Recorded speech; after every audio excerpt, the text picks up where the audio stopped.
प्रसिद्ध राजा था जिसका नाम रामधन था। अपने नाम की ही तरह प्रजा सेवा ही उसका धर्म था। उनकी प्रजा भी उन्हें राजा राम की तरह ही पूजती थी। राजा रामधन सभी की निष्काम भाव से सहायता करते थे, फिर चाहे वो उनके राज्य की प्रजा हो या अन्य किसी राज्य की। उनकी ख्याति सर्वत्र थी। उनके दानी स्वभाव और व्यवहार के गुणगान उसके शत्रु राजा तक करते थे।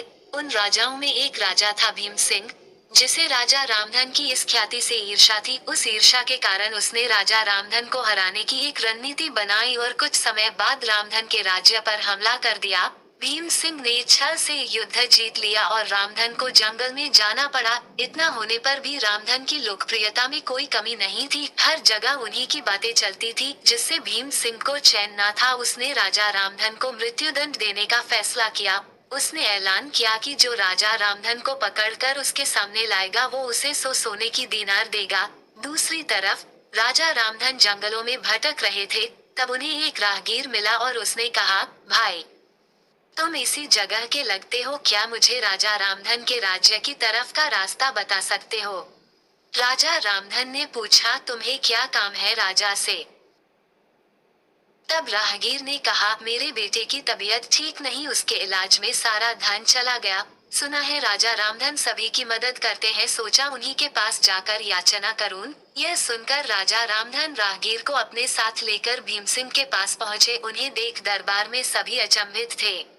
राजा रामधन ने कहा, हे राजन, आपने मुझे खोजने वाले को 100 दीनार देने का वादा किया था। मेरे इस मित्र ने मुझे आपके सामने पेश किया है, अतः इसे वो 100 दीनार दे दे। यह सुनकर राजा भीम सिंह को एहसास हुआ कि राजा रामधन सच में कितने महान और दानी है, और उसने अपनी गलती का स्वीकार किया। साथ राजा रामधन को उनका राज्य लौटा दिया और सदा उनके दिखाए रास्ते पर चलने का फैसला किया। दोस्तों, इसी को कहते हैं कर भला तो हो भला। कहाँ एक तरफ भीम सिंह राजा रामधन को मारना चाहता था और अंत में राजा रामधन की करनी देखे वो लज्जित हुआ और उन्हें उनका राज्य लौटा दिया और स्वयं को उनके जैसा बनाने में जुट गया। महान लोग सही कहते हैं, कर भला तो हो भला।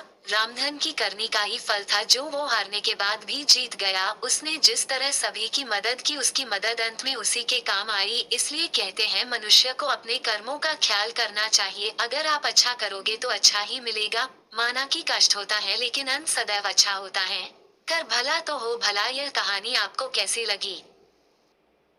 ऐसी ही मुहावरों की कहानी अपने बच्चों को सुनाए, जिससे उन्हें इन मुहावरों के अर्थ याद रहेंगे और उन्हें इन मुहावरों का सही अर्थ पता चलेगा और वे अपने जीवन में अच्छे मार्ग पर चलने योग्य होंगे।